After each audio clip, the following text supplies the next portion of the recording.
gonna be a beautiful day, 'cause I've got an avocado and a bottle of lube. Trust the process. How's everybody doing? I just had to take whenever an oxycodone is for my knee, because it's pretty bad. I don't think oxycodone changes depending on the body part you take it. I don't know what oxycodone is. Like, what's it? Touch my hand. It's an opiate. It's a painkiller. Yeah, but I don't know what kind. Bob. There's oxycodone and there's oxycontin. Contin stands for continuous release. Oxycodone is instant release. It's codone. Either way you look at it, it's instant fantasticness. My wife just texted me, it's Percocet, you fucking dork. Oh, Percocet's my favorite. Percocet's also an opiate. Yeah. And I used to like that. My favorite. A little bit more mild than Oxy. Yeah. I've never had an Oxy. My favorite was Dilaudid. Oh, Pan. Didn't like that at all. Oh, I love Dilaudid. I love snorting Dilaudid's big time. So You should instead of try shooting them up your arm. Actually showed me how to do that. He's like, if you ever want to, and I'm like, no, I'm good, dude. I'm good. Just Yeah, that's at the point of no return once that happens. So like for the last month, my knee's been all fucked up, and I go to my orthopedic tomorrow. Yep. Yesterday, I was helping my roommates move some stuff upstairs, which had nothing to do with what happened, but I was pushing with my left hand, and I took a step with my right leg, and I felt something just move in my kneecap. Like go. And I could barely put any weight on it. It's a little better this morning. My wife put a pillow under my feet when I was asleep, trying to keep it elevated, but I was hoping maybe whatever it was snapped back into place. But from the way it feels right now, I'm going to assume that's not the case. You gonna go to the doctor tomorrow? Get it checked out? Yeah, dude, I've been waiting a month to get in there. So Wow. yeah, orthopedics are hard to get into this time of year, man. Because you still got the snowbirds haven't left. Yeah, it's very weird that they haven't left yet. It's because we're more open than other states. They're not gonna leave. Yeah. And we're becoming. Most of them are coming back up here to Michigan, and most of them know right now that we're a hot spot, and they don't want to come back up here. Yeah, and we're still under the most lockdown conditions in the country next to California. Not locked down enough, in my opinion. I'm still working. I was gonna say, I think me and Doug know like probably 6 people off the top of our head who just moved to Florida. I'm curious. So what's it like up there? What are your restrictions still? Oh well, it's complete mask mandate. You're not supposed to leave the house unless you go to a grocery store. But it's not being enforced. It's not being enforced because almost Not in half the UP. people not up here, because I've been in almost every store, and there's people that are wearing them, and then there's people that aren't wearing them, and they're finding a way to coexist. So Yeah. I was driving a guy last night. He was down here from California, and he's like, "Look, man," he's like, "I'm a teacher." He's down here. He's a pickleball pro, and he's playing in like the World Pickleball Championships in Naples. Really nice dude. He's like, he's like, whether masks work or not, he's like, I want to ride in your car. I got to wear a fucking mask. That's just the way it is. Yeah. Like, you are correct. I have to wear it at work, but I wear it when I'm not at work, just because within a 50-mile radius, everybody that lives in this little town goes out of this little town to the same spots. Every weekend I go grocery shopping an hour away, and I see 10 people I work with. And I'm like, it's just, to me, it's not worth it to say, yeah, I saw him at the so-and-so without wearing a mask, and he's not been shot yet. And so to me, it's easier to just say, fuck it. I don't mind wearing it, because 9 times out of 10 at this point, people I haven't seen in a while don't really recognize me, and they kind of look at me, but then they leave me the fuck alone, and I kind of like it. I like being left the fuck alone, wearing a mask, so I got no complaints. I'm a sheep. I have no problem with anybody wanting to wear a mask who wants to wear a mask. I just don't like being told that you have to wear one. That's all. Well, nobody likes wearing a condom, but it's the smart thing to do. I wear a mask inside every customer's home, and every, I'm gonna say 4 out of 10 customers, when I walk in, they're like, You don't have to wear that if you don't want to. Yeah. And I go, thank you, and I take it off because it's a lot easier to do my job without that fucking thing on my face. So, but I wear it just to put people at ease, and I do wear it every time I go to a gas station, supermarket, or public place, and I just. And if I was in a job like that, John, I totally agree with you. I would do the same thing. I had one lady, I was working on a fucking stack washing machine, and the mask dropped down when I was working on it, and she immediately was like, please put that over your nose. And she's literally 20 feet away from me. We had... never mind. I just went, come on, lady.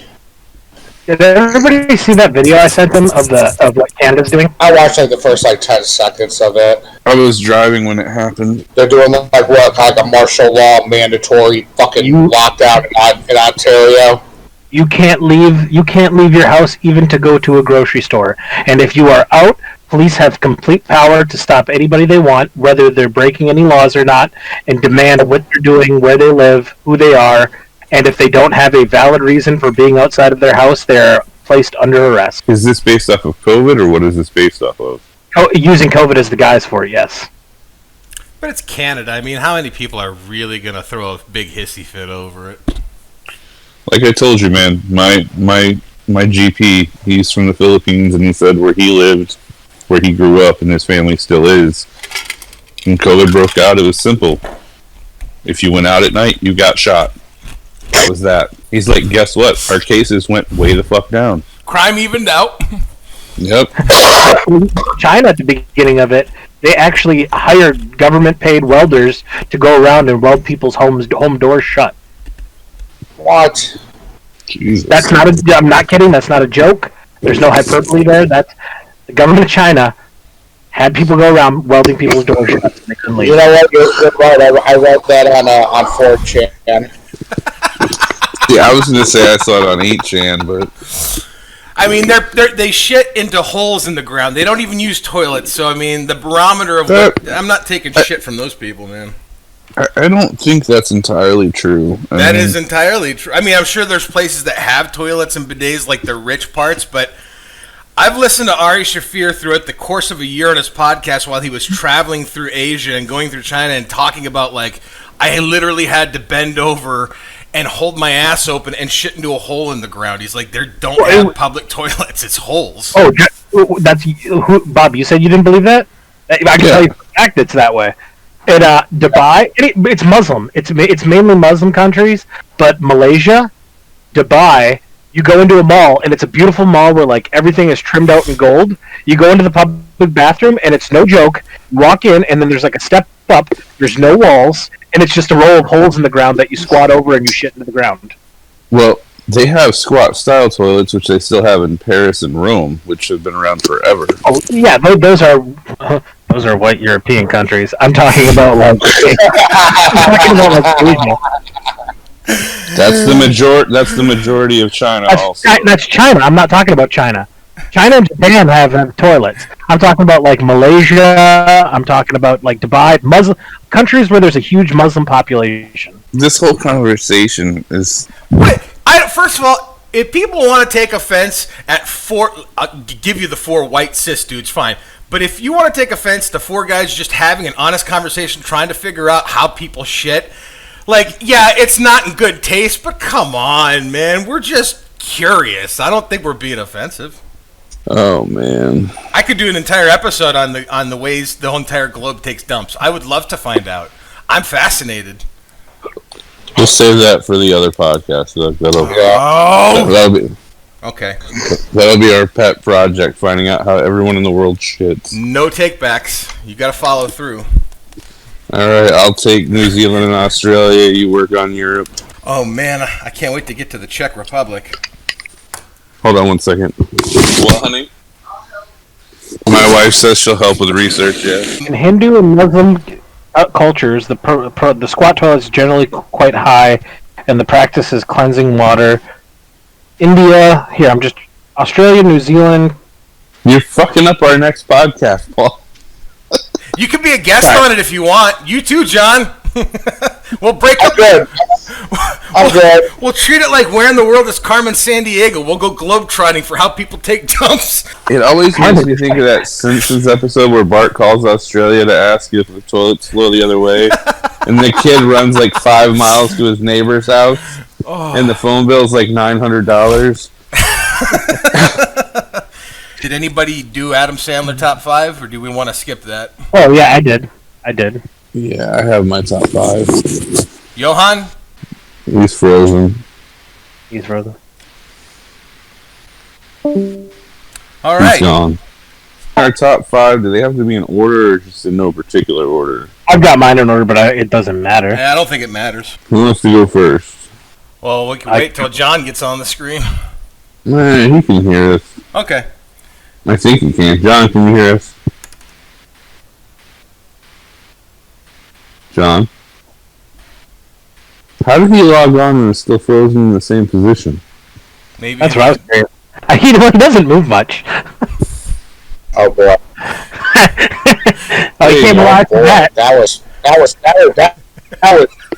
like all 3 of you guys fucking froze, so I had to restart it, and then as I restarted it, I heard. He froze again! And now you're all fucking frozen again. Oh god. This is so good! Great as we got the audio for this. I'm so glad that we are up at 11 o'clock in the morning, our time for this shit, man. This is so entertaining. John, are you there? So anyways, what were you saying? Yes, I'm here. Alright, give us your top 5 Adam Sandler movies. What the fuck is going on here? God damn it. Fucking bullshit! If you can hear me, John, reboot your router. Fucking bullshit!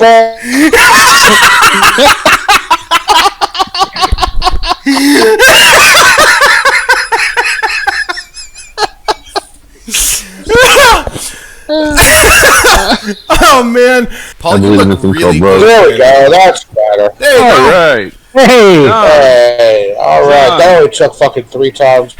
Yes. Top 5 Adam Sandler movies. Go.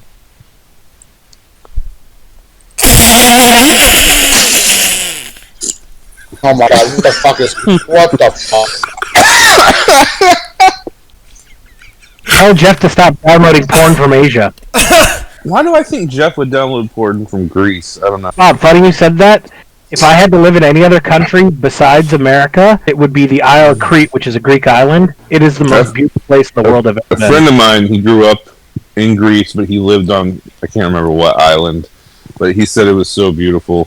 Mainland Greece is one of the biggest shitholes I've ever been to in my life, but the island of Crete, which is where Suda Bay Naval Base is absolutely gorgeous. He would get so mad. We would be joking at work, and we always pretended we were going to fight because we look alike. He's just a skinnier version of me and younger. And he's like, what are you going to do, old man? I'm like, punch you and make your fucking ass bleed olive oil. That's what I'll do. Top 5 Adam Sandler movies. Ooh, top 5 Adam Sandler movies. No. Happy Gilmore. Right over me. Billy Madison. Uncut Gems. Big Daddy. Well, in honor of the theme of this week, I will pick the comedy version of The Notebook and say number 5 is 50 First Dates. It's a great movie. Agreed. Number 4, I will do Wedding Singer. Number 3, Happy Gilmore. Happy Gilmore. Okay. Number 2, I'm going to go with Airheads. Nice. This isn't fair. I had no time to fucking prep. What are you talking about? I'm changing my list. Paul, shut the fuck up. I'm changing my list. No, it's bullshit. This isn't fucking fair. We literally talked about this in chat. This is fucking bullshit. I can't read. I don't know. Anyway, Paul, your last one. My last one, number 1, is Billy Madison. That movie will always hold a place in my heart. It was one of my favorite movies as a kid. I still go back, and I think it holds up today. I'm gonna take Uncut Gems and Billy Madison off my list and add Airheads and The Wedding Singer. That's it. I'm done. All right, Doug. I'm gonna go. Sorry, excuse me. Shakes the Clown. Not a lot of people probably here have seen it. Okay, Shakes the Clown is a Bobcat Goldthwait movie. He wrote it. He directed it. It's from the early '90s. It's got. Yeah, he plays Dink. He plays a fucking alcoholic children's party clown who hangs out at a bar with all these other party clowns who just get fucked up. And Tom Kenny, the voice of SpongeBob, is a fucking evil clown who tries to fuck him over. And Adam Sandler, a very young teenage Adam Sandler, like remote control era, is another clown at the bar. It's a great fucking movie if you've never seen it. I recommend it. So he's one of the main characters, or he has a small bit part in it? He's got a pretty lengthy part Yeah, throughout the film. It was literally his second movie that he was ever in. So Was his first one like Man Overboard or something? Going Overboard. That's a That shit movie box. fucking sucked. I'm gonna go a little unconventional with my love of Adam Sandler, and I'm gonna go. You don't mess with the Zohan because I fucking love that movie. Ew. Pixels. I'm gonna throw on the list because I enjoy fucking Peter Dinklage. I enjoyed that one. Peter Peter Dinklage makes that movie when he realizes was it Serena Williams like doesn't want to be around him. He's like, I should have asked for Martha Stewart. Yeah, Pixels and Click. Click resonated with me when that movie came out. Oh fuck! Okay, what's your fifth? I'm gonna throw in an odd man out, but I really enjoyed the remake of The Longest Yard. It was good. It was good. Really, I did like that quite a bit. So I'm gonna go. See if I can do it off the top of my head. Wedding Singer, 50 First Dates, Spanglish, Happy Gilmore, Rain Over Me.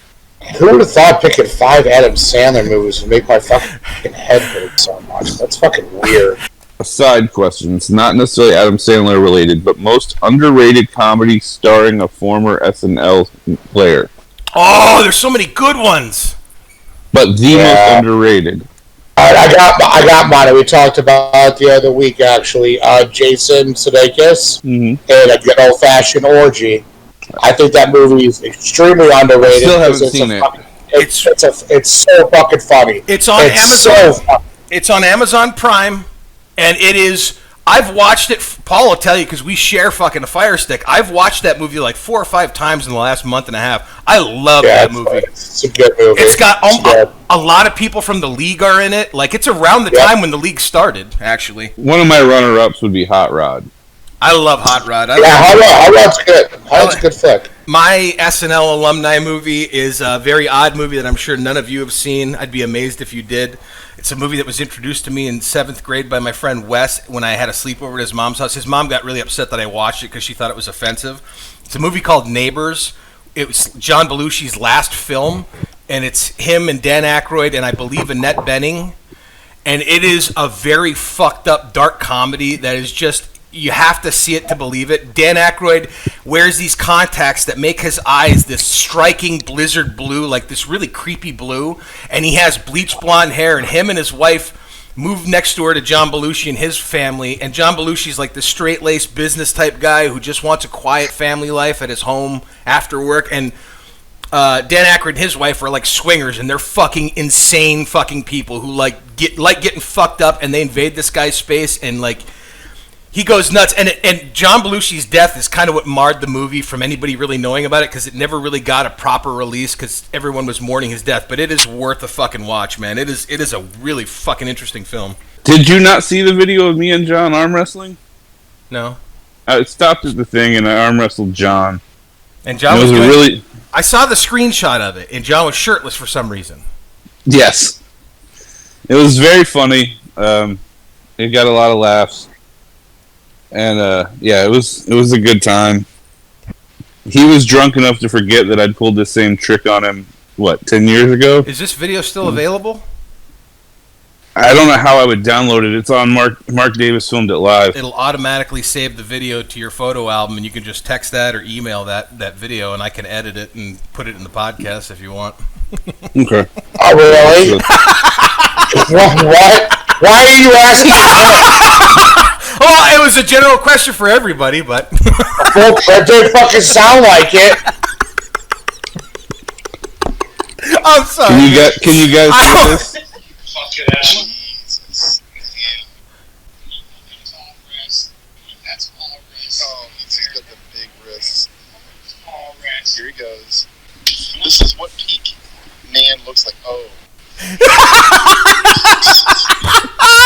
I can hear Mark. Oh. I am fully hard. Come on, John. You have the power of alkaline trio. Oh, I can't wait to see that. I'm sorry, my view. Ding, ding, ding! In this corner, weighing in at many pounds, John Capozzo. Ding, ding, ding! And in this corner, weighing in at a bunch of pounds also, yes, Bob Ripperden. Is it Ripperden or Ripperden? Okay, well, I always thought Ripperden sounded better. On the count of 3. 1, 2, 3. Good. Here, I'm right here. Good. Whenever you're ready. Fucking asshole. Whenever you're ready, man. You fucking asshole. Jesus. Yeah. There. Come on, Bob. That's all red. Come on, that's all red. Oh, he's just got them big wrists. All red. Here he goes. Whenever you're ready, man. Alright, go. Put me down. No. I'm not even trying to put you down. I just want you gonna lean on the table some more? Take that arm off. This is what peak man looks like. Oh.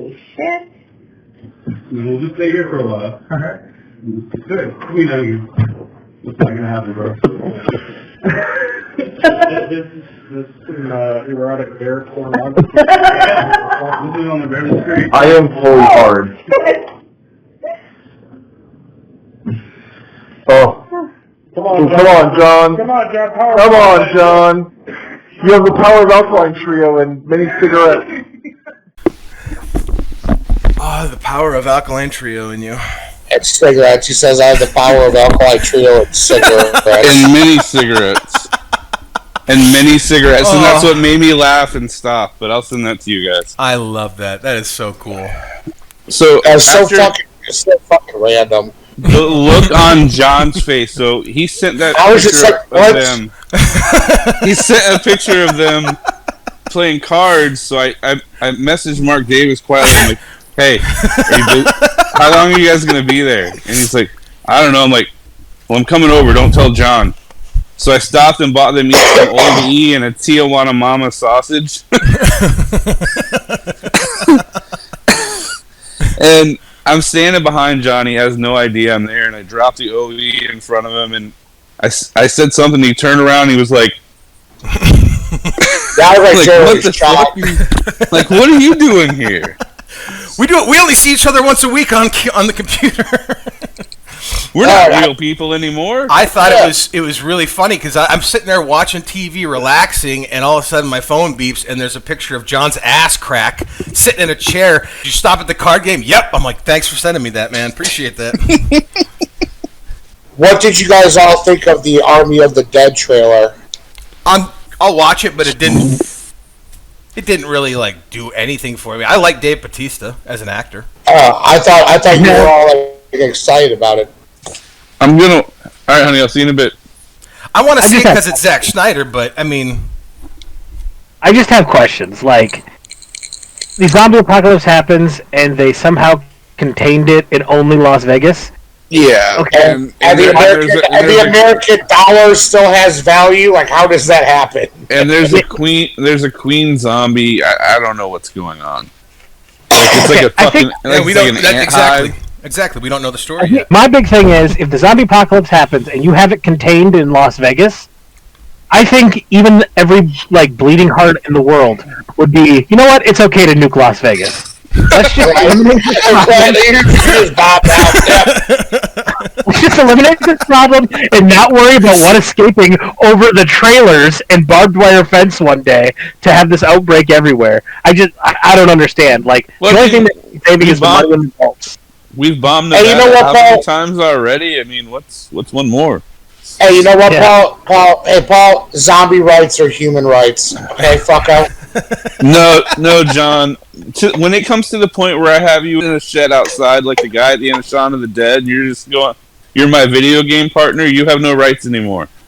They actually, not all of them prefer the term zombie. Some of them prefer the term not living or Z. So just check your privilege at the door, bitch. I'll refer to John as the not living. Yeah, years I'm referring to myself as that. So we're good. Aww. Undead or not, once you decide you want to have me as a meal, you lose all privilege to life. It's fair. What if your plane crashes in the Andes? Then Look, I have said this since I was 15 years old after watching that movie Alive. So, I'm a big boy. So if the four of us are on a plane, sitting side by side, and the plane's going down, before we even hit the ground, I'm going to bite a chunk out of one of you motherfuckers. What have I got to lose at that point? But here's the thing, though. You being a big boy, your body is going to survive off of the fat that you have stored longer than somebody who is thin and athletic. Doesn't mean I'm not going to take a bite out of your ass on the way down. Yeah, you're going to be hungry, but you're actually going to stand a better chance of survival than the skinny fuck sitting next to you. I understand how that works, but I'm just giving you all fair warning. If we're ever in that situation, I'm giving you fair warning. There's going to be a lot of skin. If all four of us are on a plane that's going down, I'm taking a page out of Brody Lee's Uncle's Handbook, and I'm just going to whip out my cock and start feverishly masturbating. He was just masturbating furiously. And then everybody started pulling out their pieces and going to town. Well, did he come or what? I'm trying. Jesus, man, some things you don't talk about public. I'm trying to picture us on a plane. Like, they're not going to put all four of us on the same side. Because the plane's going to go like this. It won't fit. If that scenario ever happened, and I would like to think, God forbid, you or my brother passed away, I would have John cook whoever regardless. I would trust him to know what the best part. So, the reason we're here today is because I had to sit through that 6-hour shitstorm of a documentary. I decided my payback would be to have these fuckers watch The Notebook. Was not payback. It was for one of them, because I knew one of them did not want to watch it. I did not at all. Correct. You were being a bitch about it. I spent the first 20 minutes of that movie making fucking hateful fucking notes about what a piece of shit movie it was. And then after 20 minutes, I was like, this movie's pretty good. And then by the end, I just, someone was cutting fucking onions in my room. The onion ghost, as I call him, and I just have tears streaming down my face. And then I had to text Bob with the simple phrase, "Fuck you, Bob, I hate you." I like to talk about the beginning of the fucking Notebook, okay? Are you going to... I know it was a different time and a different place, but... Basically, he hops up on the Ferris wheel, and he's like, if you don't go out with me, I'm going to fucking kill myself. How fucking creepy is that? That's not romantic. That's fucking psychotic. But that was the time. If you remember last week, we were talking about Band of Brothers, or maybe the week before. We were talking about Band of Brothers and Saving Private Ryan, and I just restarted watching Band of Brothers again. And the actual... soldiers that they interviewed at the beginning of the show and all that, one of them, the first episode, talks about there was guys from my town who weren't eligible to enlist, so they killed themselves. It was a different time. That's how I took it. What does that have to do with climbing a Ferris wheel and saying, if you don't go out with me, I'm going to kill myself? It was a different time.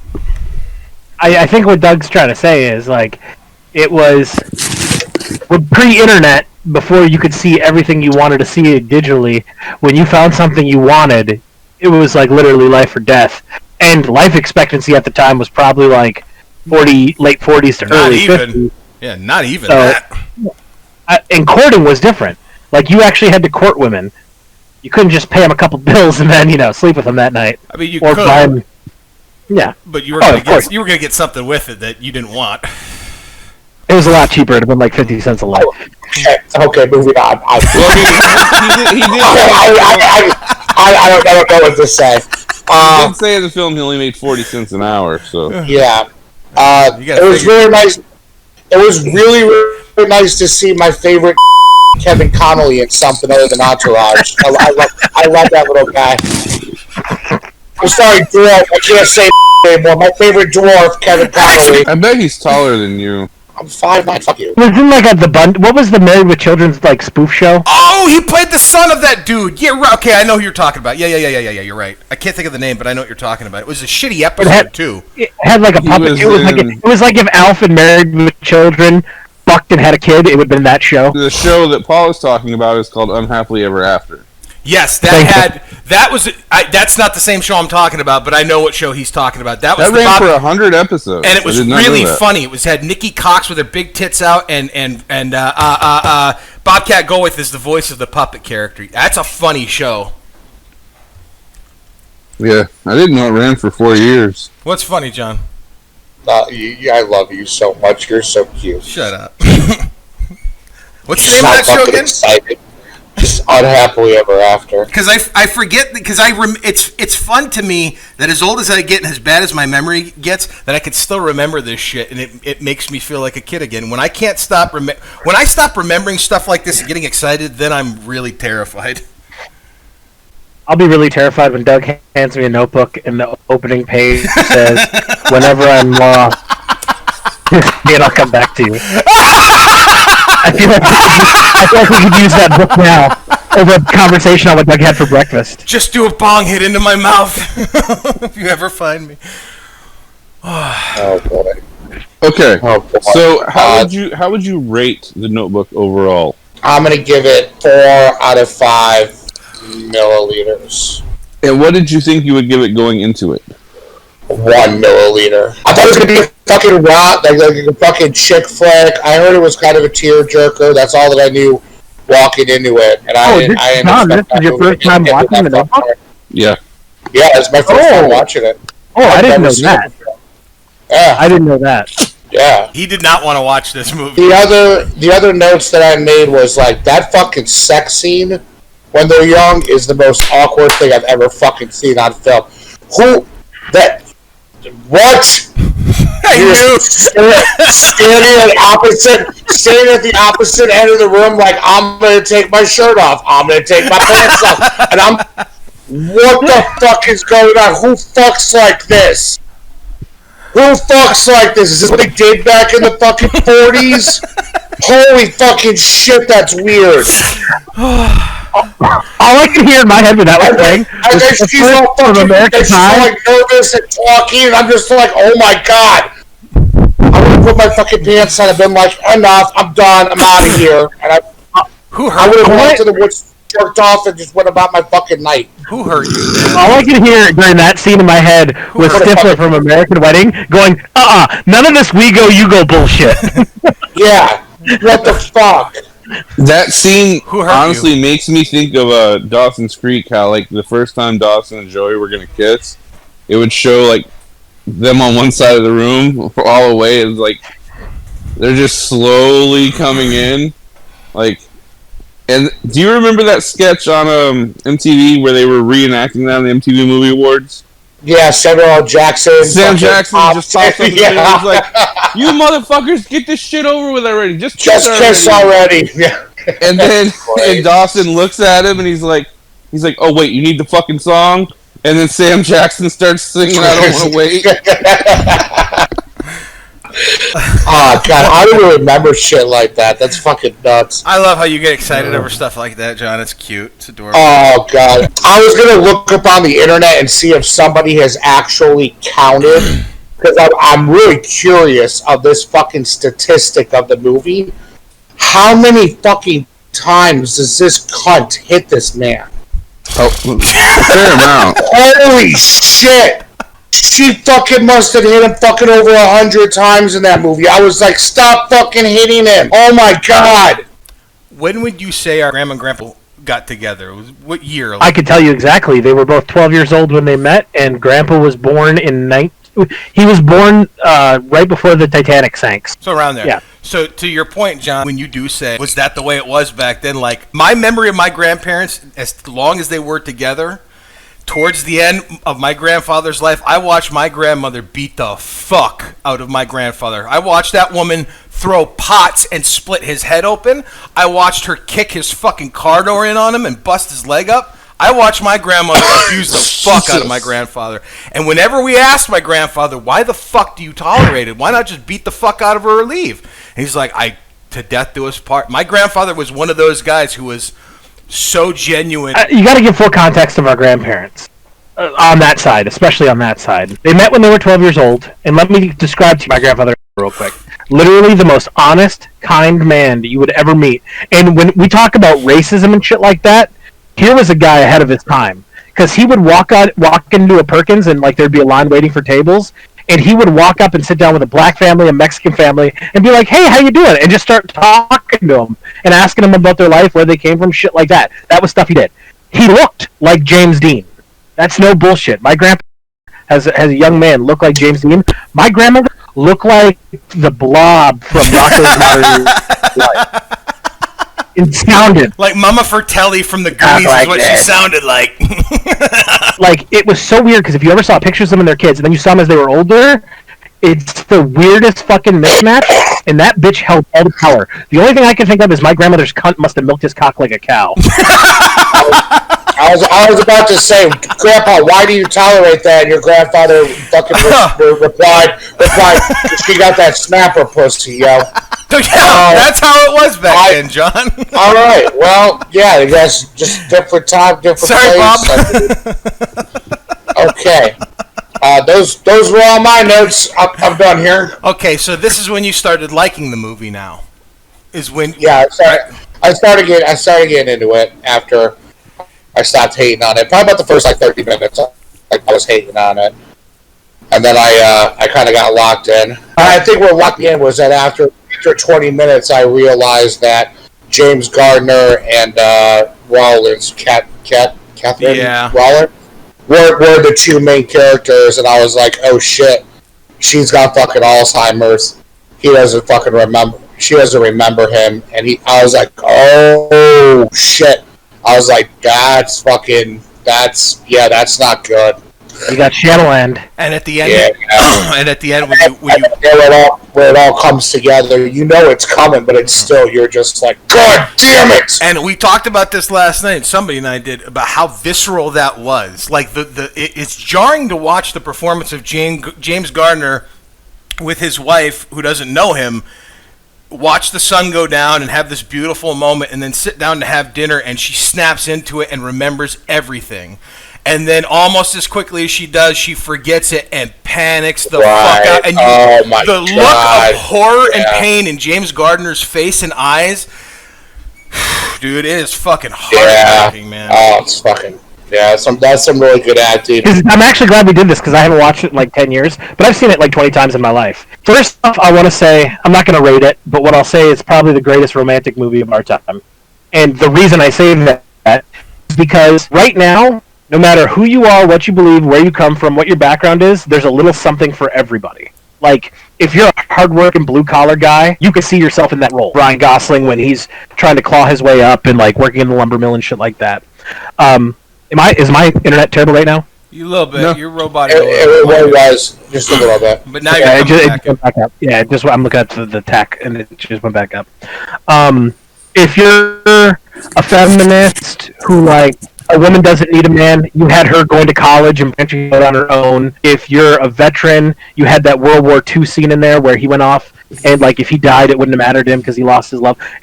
I think a slew of people could have watched this movie and at some point related to one of the characters. They were multi-dimensional. Absolutely. Yeah. With that said, I want to say, just to touch on something John said, James Gardner, can we all recognize what a national treasure he was? Absolutely. Absolutely. Any movie he was in, career. Yeah, he was great. He was one of the greatest actors, just ever. Yeah. And fucking man. I thought this was a really, really good swan song to be in his late career before he died, to have that in there. Absolutely. And agreed with you, John, on the whole, her hitting. I was just like, God, she's always... And if it was really back then, he would have thrown a couple back at her. Oh, yeah, they couldn't show that. They couldn't show that in the movie. But even in 2004. Oh, yeah. Oh, she would have... Even in 2004. Yeah. I talked a little bit to Doug about this. He knew something's coming that really grinded my gears. Watching it now, something really bugged me, because when I started watching the movie, I was just like, my favorite fucking scenes for some reason were Ryan Gosling rowing, rowing in the docks, rowing through the lakes, and I was just like, God, these are really good scenes. Did anybody watch the credits? When the actual credits start rolling, cast in order of appearance? Yeah. Look at the very first credit. I challenge everybody when this podcast is over, look at the very, very first credit in the credit and cast of appearance. It says rower, Tyler something or other. Yeah, I saw. Tyler Labine? There's an identical... No, there's a guy who looks just like Ryan Gosling, and Ryan Gosling didn't want to do any of the rowing scenes because I guess he's afraid of water or something like that. So they got his doppelganger, and every time there's a Ryan Gosling scene in a boat, it's not Ryan Gosling. And that blew my fucking mind. And like to think that the guy looks so much like him. Anyway. Doggy! Look at the puppy! Hi, puppy! There's a different ending in the UK. Oh my god, do they do ritual suicide?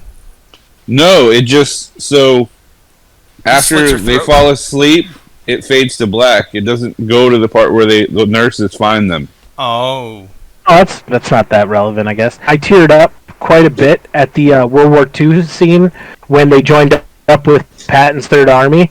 They were trying to depict the Battle of the Bulge, which really boggled my mind because it was like in flat snow when there should have been a lot of trees around when they went to save Easy Company out of the Battle of the Bulge, because that's what that scene was supposed to represent, and there was no trees. That just kind of weirded me out. I think the fiance... That wasn't a real accurate representation of how the fiance would have reacted in that scenario at the end. No.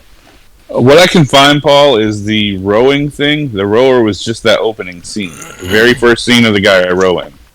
I read an article that he did every single thing because Ryan Gosling did not want to row. Like when it's Ryan in the ducks with her in the date, that's not Ryan Gosling. Anytime he's in the boat, it's not Ryan Gosling. It's Fredo. Do you know why I can't find anything about that. Must have been on HM. Maybe there's a new Notebook dump. Who played whatchamacallit's father? Ryan Gosling's father. Oh, Sam Shepard. He was great in that movie Cold in July. Sam Shepard did a fantastic job in that role as well. John, the I mother. was wrong. Yeah, I was wrong about that. I just looked it up. Yeah, I just looked that up. My bad. That is not the mother from Requiem for a Dream. I thought it was. Interesting fact, though. The director cast his own mother to play the part. Really? Yep. Because she was already an actress. And the characters of Allie and Noah are based off of the writer of the book's actual grandparents.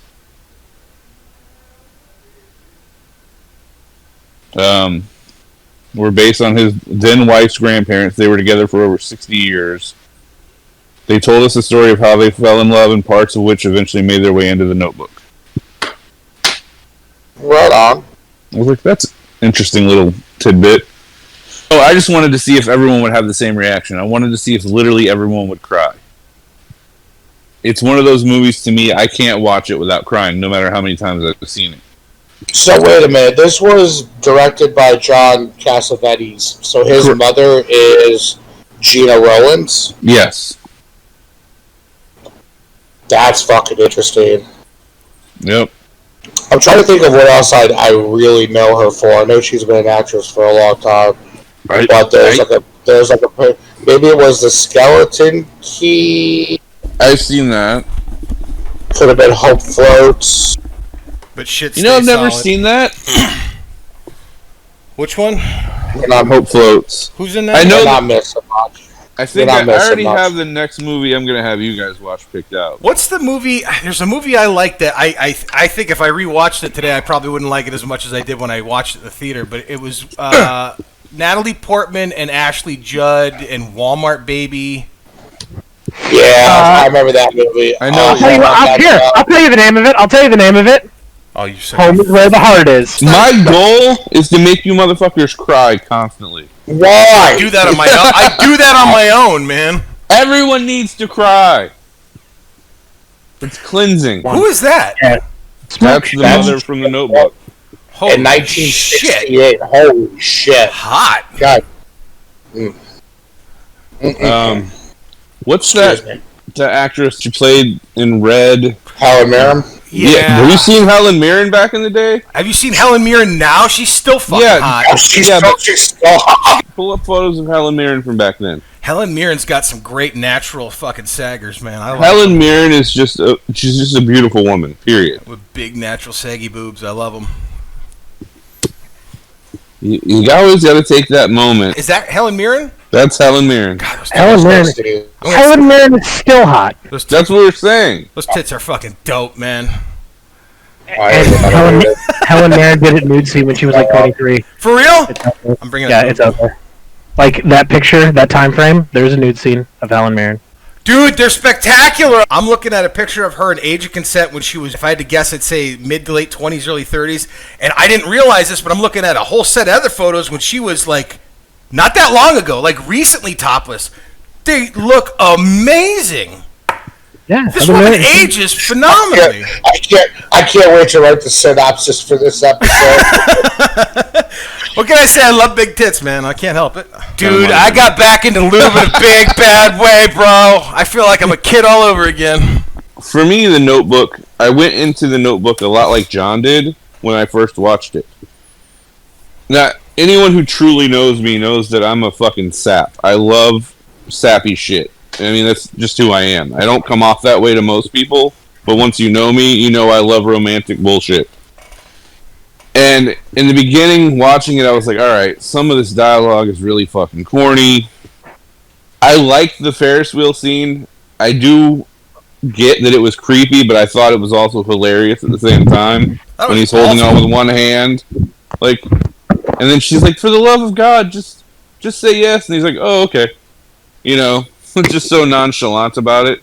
Watching it, especially the scene where she snaps out of reality and back to her current reality, it reminded me so much of my grandmothers when they had Alzheimer's, and having to see my grandfather live through that. Yeah, so that particularly hit close to home. And, you know, my grandfather was no James Garner, but, you know, he felt that same shit, you know. Yeah. So, and I was probably 10 years old when I saw that shit go down in real life, and I can still remember it. So, and I did a lot of drugs, so the fact that I can still remember it says a lot. Alzheimer's is a vicious disease, man. It's fucking... And you know, I've talked to Doug about this privately, but 2 years ago now, I had to trick my mom into going and get tested for it. Because her memory is starting to go. And like I said, both of my grandmothers has it, and it is a genetic disease. After a lot of testing, we found out that my mother doesn't have it, but she does have a problem with the executive function of her brain. The neurologist basically said it's almost like my mom has ADHD, where her brain will just start thinking about other things too much, so she forgets other things that she should be remembering. And that she was critically low on vitamin B12, so I've started having to give my mom a vitamin B12 shot monthly. Because if your vitamin B12 gets too low, your memory will start to go. Yeah, it's one of the supplements I take on a regular basis. I never linked it to memory, though. It just, as much as I know about the human body, those two never clicked for me. How old is your mom, Bob? 69. Well, she was born in 52, so yeah. 69! Yeah, I, just to jump in. I'm going to smack you next time I see you just for that. Yeah, I'm called for. Oh, come on. I gotta bring a little humor. Look, I didn't say where I was going to smack you, but I am going to smack you. That's fine. I deserve it. I'm good with that. I had a passenger last night. A dark-skinned woman was, I believe, dating or married to a very white dude, and we were talking. And we were just talking about people today and how they just judge people based on political beliefs or the color of their skin or whatever. And she's like, you know what, man? She's like, I wish everyone was literally just one color. She's like, if we were all fucking purple, the world would be a lot better place. She's like, even amongst my own people, and she's like, and by my own people, I mean black people. She's like, do you know how bad colorism is? And I said, yeah, I only know that because one of my former black roommates explained it to me. Yeah. It's not something I've personally experienced, but I have heard what they've gone through because they're too dark or they're too light or whatever. And, you know, white people, we don't really think about that. It's not... I don't look at John and think, man, he's so much more white than me. She's like, you know, and now there's people getting separated over the whole transgender issue. She's like, and yeah, while I may not want them sharing a bathroom with my kid, she's like, here's my solution to that. Just have all bathrooms be unisex and call it a fucking day. This is a random question for both of you two, because you would know more than I would. Is it normal to get emotional when you're on an opiate? Yep. Because when John was talking about his dad, I was about to cry. That's what they're known for. He was crying. I started tearing up. They make you very, very vulnerable. It has something to do with the dopamine that's making you feel good, but you also, someone once asked me, what does shooting up heroin in your arm feels like? And I said, have you ever been in love? And they go, yeah, of course. And I'm like, no. Like, have you ever felt that feeling in your gut? That euphoric feeling in your gut when you're with somebody or you meet somebody and you get that feeling in your stomach. They go, yeah, I know what you're talking about. I go, multiply that by 1,000. That's what it feels like shooting heroin. The one thing opiates did for me, they did make me they made me less vulnerable. They dropped my vulnerability. I think that's why I started smoking pot with them, is to kind of balance it out a little bit. So you're saying they made you more vulnerable? They made you. Painkillers made me feel more vulnerable to who I was. Like, at one point, I stopped going out and stopped talking to people, and I started becoming more emotional and trying to figure out in my head why I was doing what I was doing, what was affecting me, I spent a year trying to figure out, what's bringing me into this twist. Here's the other thing that you're going to experience, Bob, is when you start coming down off of your high, it's going to be the exact opposite, and you're going to get very fucking irritated very easily, and your patience, which I already know with you is slim to none, it's going to completely disappear. So me and my wife were talking. I've only taken one yesterday and one today, just because my knee is that fucking bad. I don't like taking any kind of painkillers. Me and my wife were just talking about this last night. The fact that I've been way more irritable lately than I have in a year, and it's because my doctor took me off of my my depression medication, and so I'm going to refill it and restart it today, and hopefully get myself more balanced out again. Because you've seen it in some of the episodes, I'll just fucking the Q episode. Maybe. I was diagnosed as manic depressive and borderline bipolar, and you all have seen that over the years at various times. I can just flip out of nowhere. And I wish I could control it.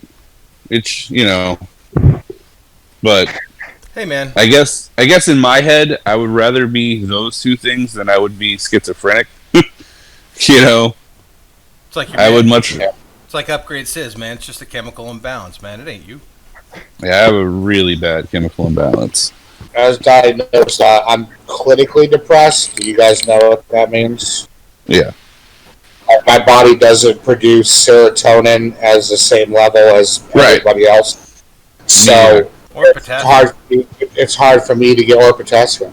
It's hard for me to get generally happy and excited about shit. That's why most of the time I'm just yeah, really good. Well, I don't get that same feeling through your body that other people do. But see, that is also the same reason when someone like me or you takes something let's say ecstasy as an example, you have that euphoric feeling, but the next day you don't have the come down like everyone else does where they're crying. I was always fine the next day. I always felt fine. I always felt... Yeah, because we aren't chemically balanced properly. To a normal person, they're going to come down on a major crash because they've used up all their serotonin for a fucking month. There was one question I did want to ask about. Keep it on the notebook topic that I forgot. Sorry, I bumped off. I just had to reboot the router. This question is kind of geared towards John and Doug, not so much you, Bob, because you are married. Just out of curiosity, did you guys get any feelings of anxiety thinking about how we're in our mid-30s to early 40s, not married, no kids? I was just wondering how you guys felt about that watching the movie. I have become... I used to be this fucking, Bob can contest to that, Doug can contest to that. I used to be this fucking hopeless romantic where, the only thing that I wanted was to find someone to be with them, get married, have kids, and that was a big part of who I was for a lot of years in my youth, and it caused a lot of problems emotional and psychologically with me. And then I don't know. I think it was going through drug addiction and going through recovery where I kind of just started relying on myself and myself only and became just more of a strong individual, not codependent, and I stopped thinking that I needed somebody else in my life to be happy. And that's kind of where I've been since then. I'm not on any dating websites. I don't actively pursue anything like that. I mean, if I meet somebody, I meet somebody. But as far as that being a big, thing in my life coming up, I'm 37 years old. I don't know. I don't want to say I've abandoned all hope of it happening, but it's not something I'm striving for. If it happens, it happens, and I've kind of come to peace with that. If that answers your question, Doug?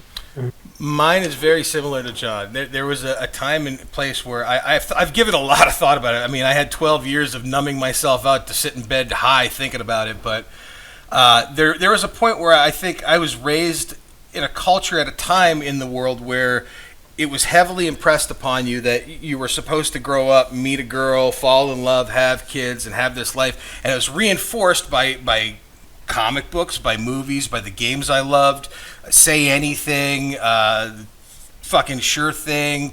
And then on the same end, so was sex. Like, sex was always sold to me like, hey, man, Porky's, the fucking Fast Times at Ridgemont High, like, this is what you do, this is what you got to be into. And I always had this expectation of what it was supposed to be like and how things were supposed to happen, whether it be sex or falling in love. And sex in my life, I've had a handful. I could talk about the meaningless sex I've had, and I could joke about it, and I love doing it to fuck with John. But the reality is, it's always come easy to me to joke and talk about it, but it is not easy for me, as anybody who's been in a relationship with me can attest, an easy part of or aspect of my life or any relationship I've been in. I've enjoyed sex with a total of 2 women. I've had sex with a lot more than that, but only 2 of them I ever got the, holy shit, this is amazing, because I actually gave a shit about the people I was having sex with. At some point, I realized the caring about somebody was what did it, but going into a relationship or trying to meet somebody and trying to develop common ground and feelings kept feeling like it was getting harder the older I got. Like, times were changing more rapidly. When I was 24, 25 is when I got my first flip phone, and by 30 something I had a BlackBerry, and technology was just rapidly quick. It was LiveJournal, it was MySpace, it was Facebook, and then it just became inundated. And any time I would see people in person, I went on tons of blind dates in Florida at like Al Capone's or Ford's Garage. I've taken tons of Tinder dates out there, and they started and ended with a drink. Like, it was just the most uncomfortable because girls would be on their phones, you wouldn't have any common interest, wouldn't have any background. So, like John, I just reserved to the fact, it's like, I'm good with this. Like, if I get horny, I'll just jerk off. But, like, I don't need to impress somebody to spend the rest of my life with me. I just got to worry about impressing me, because I'm the one that has to live with me for the rest of my life. And Paul, I know this wasn't dedicated or towards me. I'm losing sense of words. But, and I've said it before and I'll say it again. If me and Rachel were to not work out, I would not in any way even try to date someone again. I'm good. I'm 43 years old. I've known her since we were 15 or 16 years old. Did she go to Riverdale? No. I never dated anybody from Riverdale. I always dated good girls who went to Christian schools. I was the bad boy from the wrong side of the tracks. Was that Tice? But in my case, it's actually true. Both her and were from a Christian school. Somehow I always ended up dating girls from Christian schools, which, yeah.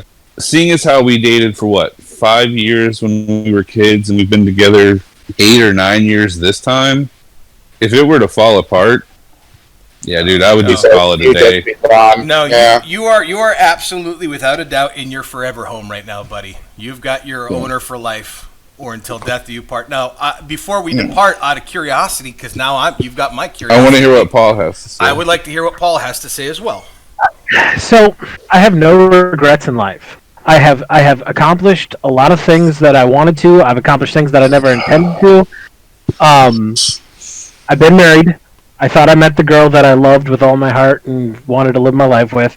I've slept around. I've been a dog, just filling the physical needs. But looking back, the one thing, if I was to pass, to say a regret in life is not being a father. I think I would have been a good father. I wanted to be a father. I've wanted to be a father since as long as I can remember. And I think I can remember this distinctively. My 30th birthday, I was deployed. I wasn't in the military. I was a civilian by this point. But I was deployed fixing a ship in the Pacific.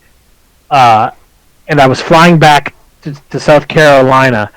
And my birthday was on the overnight flight back. And I didn't realize it was my birthday. And it was actually the stewardess who I wanted to drink just to pass out, and she carded me, and she's like, "Oh, happy birthday!" And I'm like, "Oh, I didn't even realize it." And the guy next to me is like, "Either you're really dumb or you're really tired." And I'm like, "I'm extremely tired." And on that flight, I remember like thinking, "Holy fuck, I'm 30 now," and like that's where I really thinking, how did you not punch that fucking guy? He upgraded me to first class. Paul's fucking fist. He upgraded me to first class for free, so I didn't want to make any waves. All the drinks for free. But like that's when I really started thinking about it, and I think that was the point where I realized not having kids is going to be in the cards. Like I'm not going to have kids, and I think dating after that, and I mean Doug's seen a little bit of it. I think I've subconsciously picked women who have kids to live out that being a father fantasy, and that's not always a good way of picking somebody to be with, because it makes you pick somebody who's inadequate for you or not the right one for you just because you're trying to fill another void. And it's sad to say, but I think I came to grips that day that I'll never have my own biological child. And I mean, if it happens, it would be the greatest thing in the world that would happen to me. But if it doesn't happen, I don't lose sleep over it anymore. I've come to terms with it. I'm good with it. I'm fine on my own. I mean, like... Hey, Paul, if you... I'll be your son. You want to dote on me and buy me a PS5 when it becomes available? Doug, you have been treated more like a son by me than anybody else. So I'm gonna give you what being a father is like in a nutshell. I've spent my whole life trying not to be like my father, which I know I'm not, but fatherhood is a constant thing of, am I showing enough love? Am I doing the right things? It's a constant argument and battle within yourself of, do I tell her I love her enough? Do I hug her enough? Do I, you want to teach her the right things, but I also want to make sure she's strong and tough. And, it's such a weird line to walk. I told you guys the story about being at the park and she didn't want to climb something. And she's like, I'm afraid of falling. So I literally just pushed her over. And she's like, well, why'd you do that? I'm like, did it hurt? And she's like, no. I'm like, then you got nothing to fear. I'm like, that's the furthest you're going to fall is to the ground. So, and part of me is like, God, that was an asshole move. And the other side of my brain's like, she's got to learn sometime. I know how hard it's been to keep my own self alive. Like, not hard. I certainly could be doing more to be a better person, to be living a better life. I'm trying, health-wise. I really am trying to put. I've figured out that like exercising regularly does put me in a different mindset. But I think about how hard of a journey it's been to 41, and I cannot imagine putting the burden on a child. Like, that's the reason why I don't have a dog. Like, everybody keeps telling me, you need to get a puppy. You should get a puppy. You should get a dog. Hey, how about I get a dog? Go to the rescue shelter. Get a cat. I'm like, I don't feel like I love myself enough, let alone be able to have enough love to give to an animal the right way. Like, it would be unfair for me to take on that responsibility. And I know that about myself. I don't think a lot of people know themselves properly, and I think that comes in with a lot of people. Like, you need kids, you need an animal. No, you need something, and that's for you, and that's okay. I will never, ever tell someone you should have kids. First of all, it's completely inappropriate. You should never tell someone else what they should or shouldn't have. And there are so many people that can't have kids, and you don't know whether they can or can't. But secondly, the Earth is overpopulated. Yep. If you have a kid, you have a kid. But I don't think you should,